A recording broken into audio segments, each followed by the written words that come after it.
Welcome back.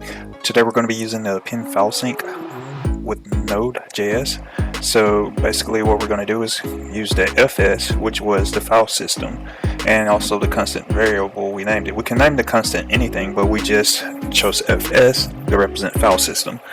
So fs.append file sync.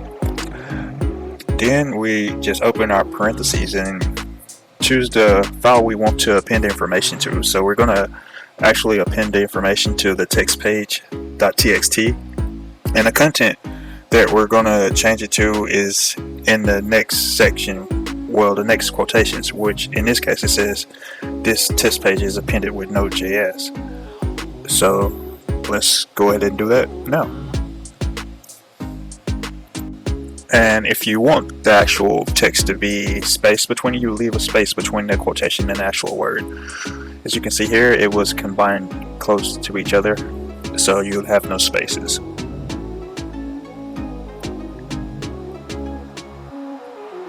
This is just showing that it actually appended to the actual file we had created earlier. And remember not to use the HTML file. This case I was mixed up, had too many files open at once, and I wasn't paying attention. So basically you want to use this code in the JS file for practice purposes. Just close out that file and go ahead so we don't get this system mixed up again, and choose our JS file and paste in our information which we want to append. Change the information to this is Node.js, and basically we're just going to make sure we can see the difference, show it's actually working.